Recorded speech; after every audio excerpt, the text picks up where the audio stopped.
मैं यहां पर इन माचिस की तीलियों की सहायता से एक छोटा सा घर बनाना चाहता हूं। मैंने 3 तिल्लियां जोड़ दी हैं। ये 4, 5 और ये 6 तिल्लियां जोड़ दी हैं। तो इस प्रकार मैंने ये पहला घर बना लिया है। मैं यहां पर एक सारणी यानी कि टेबल बना लेता हूं, जिसमें मैं सभी घरों का हिसाब लिखूंगा। मैं इस सारणी को सफेद रंग से बना देता हूं। तो ये बन गई हमारी सारणी। ये घरों की कुल संख्या यानी कि नंबर ऑफ हाउसेस। और यहां पर हम घर बनाने में प्रयोग की गई तिल्लियों की संख्या लिखेंगे। तो पहला घर बनाने में हमने 6 तिल्लियों का प्रयोग किया। 1, 2, 3, 4, 5, 6। आइए अब दूसरा घर बनाते हैं। इन घरों में एक दीवार साझा यानी कि कॉमन होगी। इसलिए मैं यहां पर 1, 2, 3, 4, 5 तिल्लियों का प्रयोग करके दूसरा घर बना सकता हूं। तो मैंने यहां पर 5 तिल्लियां ही क्यों ली? 6 तिल्लियां क्यों नहीं ली? ये घर आपस में एक दीवार साझा करते हैं। इसलिए इस बाईं तरफ की दीवार के लिए मुझे कोई तिल्ली लगाने की आवश्यकता नहीं है। मुझे केवल 5 तिल्लियां ही लगानी पड़ी। यानी कि दूसरा घर बनाने के लिए मुझे 5 तिल्लियां और लगानी पड़ी। तो ये कुल 11 तिल्लियां हो जाती हैं। मेरे विचार से अब आपको एक क्रम यानी कि पैटर्न नजर आने लगा होगा।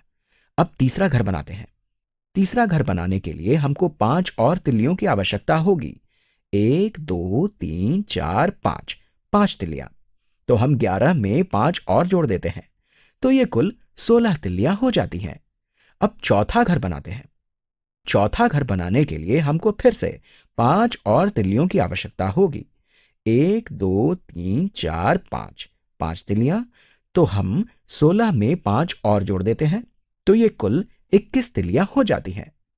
क्या अब हम इस क्रम यानी कि पैटर्न का प्रयोग करते हुए ये पता लगा सकते हैं कि ऐसे 50 या 500 या फिर 5000 घर बनाने के लिए हमको कितनी तिल्लियों की आवश्यकता होगी?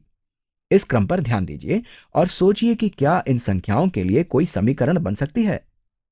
इस क्रम को देखते हैं। हमने शुरू में 6 तिल्लियां ली और उसके बाद जब भी हमको एक नया घर बनाना होता था तो हमको 5 नई तिल्लियों की आवश्यकता होती थी। यानी कि जब हमने दूसरा घर बनाया तो हमने 5 तिल्लियां और जोड़ दी। और जब हमने तीसरा घर बनाया तो शुरू में 6 तिल्लियां और 2 बार 5 तिल्लियां जोड़ी। और जब चौथा घर बनाया तो शुरू में 6 तिल्लियां और 3 बार 5 तिल्लियां जोड़ी। आइए इसको लिख देते हैं। 21 बराबर आपने शुरू में 6 तिल्लियां ली थी और उसके बाद आपने 3 बार 5 तिल्लियां और जोड़ी थी। यानी कि 5 गुणा 3। और जब आपके पास 3 घर थे तब आपने शुरू में 6 तिल्लियां ली थी और उसके बाद 2 बार 5 तिल्लियां जोड़ी थी।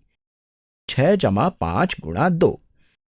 6 जमा 5 गुणा 2। और जब आपके पास 2 घर थे तब आपने शुरू में 6 तिल्लियां ली थी और उसके बाद 5 तिल्लियां जोड़ी थी।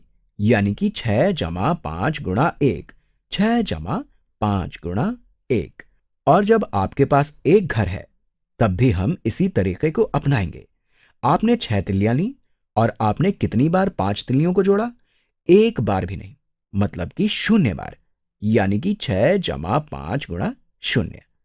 अब आप एक क्रम यानी कि पैटर्न देख सकते हैं। आपके जितने भी घर बनते हैं उससे एक कम की गुणा 5 से करके उसमें 6 जोड़ देना है। ऐसा करने से घर बनाने के लिए आवश्यक तिल्लियों की संख्या प्राप्त हो जाएगी। मैं यहां इसको लिख देता हूं। मैं इसको लिख सकता हूं 6 जमा 5 गुणा 4 घटा 1। मैं इसको लिख सकता हूं 6 जमा 5 गुणा 3 घटा 1। मैं इसको लिख सकता हूं 6 जमा 5 गुणा 2 घटा 1। मैं इसको लिख सकता हूं 6 जमा 5 गुणा 1 घटा 1। और ऐसा लिखने से ये क्रम या पैटर्न और ज्यादा स्पष्ट लग रहा है। ये 4 ठीक यहां पर है। ये 3 ठीक यहां पर है। ये 2 ठीक यहां पर है। और ये 1 ठीक यहां पर है।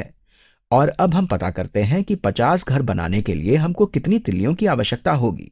आइए पता करते हैं। मैं इसको नारंगी रंग से बना लेता हूं। माना हमारा 50वां घर जो कि ठीक यहां पर होगा और ये उस घर की बाईं तरफ की दीवार है जो अन्य घरों से साझा हो रही है।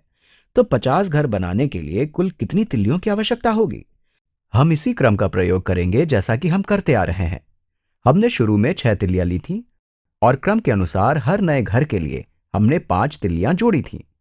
तो 50 घर बनाने के लिए कुल कितने घर जोड़े गए हैं? 50 घटा 1 नए घर जोड़े गए हैं। हमने एक घर क्यों घटाया है? क्योंकि पहला घर 6 तिल्लियों से बनाया गया था। मतलब कि 49 ऐसे घर हैं जिनके लिए हमें 5 तिल्लियां जोड़नी पड़ेंगी। इसलिए ये हो जाएगा 6 जमा 5 गुणा 49। और ये हो जाएगा 6 जमा 245। 6 जमा 245 बराबर 251, यानी कि कुल 251 तिल्लियों की आवश्यकता होगी। आप ठीक इस तरीके से पता कर सकते हैं कि 1000 या 1 लाख घर बनाने के लिए कुल कितनी तिल्लियों की आवश्यकता होगी।